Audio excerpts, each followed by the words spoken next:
In last 1 week period, we have seen a very good sound recovery, or we can say fresh buying in all base metal prices. We have seen copper prices gain more than 2%, zinc prices gain more than 3%, nickel prices gain 1.5%, lead prices gain nearly 1%, and underperformance has been seen from aluminium side.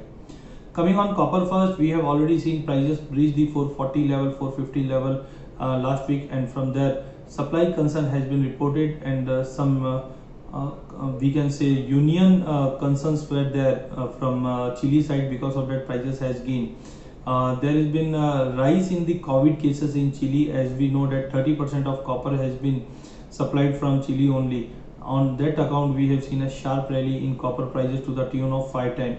No doubt, last night we have seen some sharp correction after the report that negotiations between union, one of the mines union, were there, and they have agreed for certain condition, and because of that there was a sharp correction. But unless and until 490 doesn't break for copper, we may see again a bounce towards 510 to 512 in next 1 week period for copper.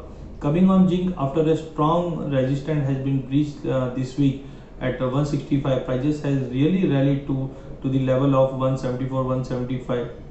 Technically, market is slightly overbought. A corrective drop towards 170 would be the great level to re-enter in zinc prices, targeting at least 178, 180 on higher side. Overall fundamentals still remain bullish, as data point from US and China both are being positive only. But upside is little bit capped, because US and China again trade tensions are been evolving in the market, and COVID concern are still prevailing in the market. Coming on nickel, as iron ore prices has rapidly gained in last 15 days period, and stainless steel demand is been ongoing, continue to be support. So unless and until prices doesn't break 980 level, we can see a bounce towards 1056, 1060 overall. Technically, market is slightly overbought. A corrective drop is possible near to 1000 level or 990 level. On that drop, one should buy nickel.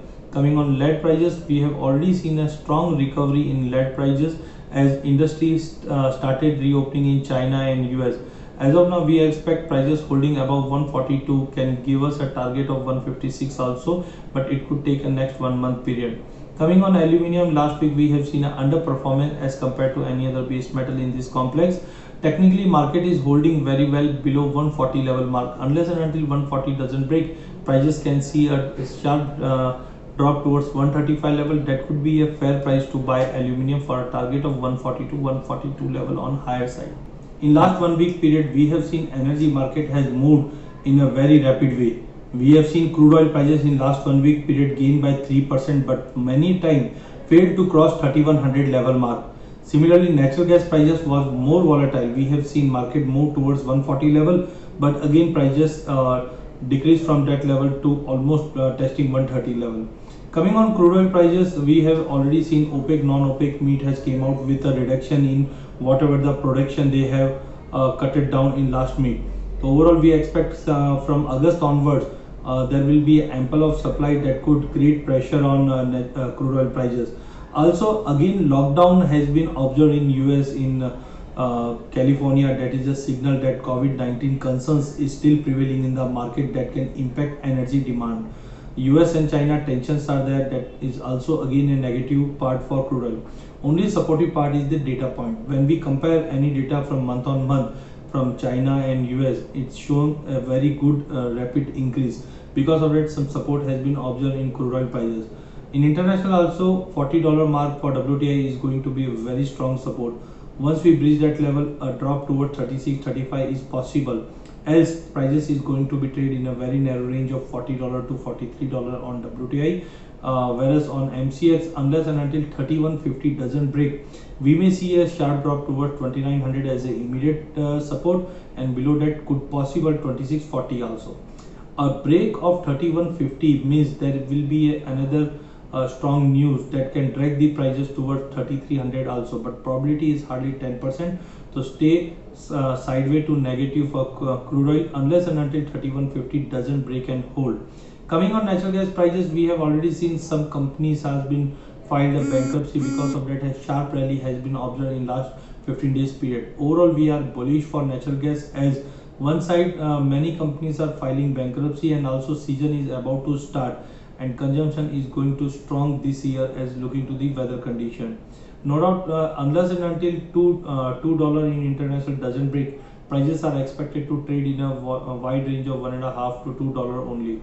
On MCX this week, maybe we have seen a range between 130 140, but coming week a sharp correction towards 125 126 would be a good level to buy, targeting at least 145 148 on higher side. So overall in energy, crude is going to be on a negative side, whereas natural gas buy on drop should be the status. Since last 1 week period, we have seen gold and silver prices gain very sharply.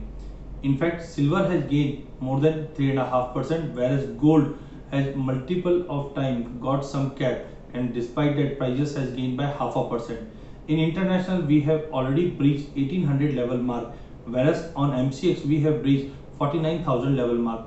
Currently we have seen COVID cases are rapidly rising. In India we have crossed 9 lakh mark, whereas in US again lockdown has been there in California. That is a trigger that further deterioration or further concern could be there because of COVID.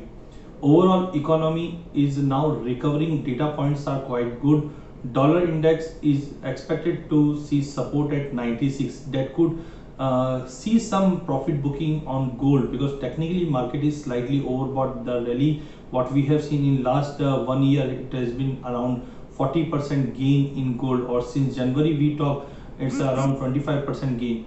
So maybe we can see if prices fail to cross 1820 in international, a drop towards 1770 is possible on technical ground, whereas on domestic side 49,500 will be acting as a strong resistance. Unless and until prices doesn't break this level, a possible drop towards 47,500 could be possible for next 1 week period.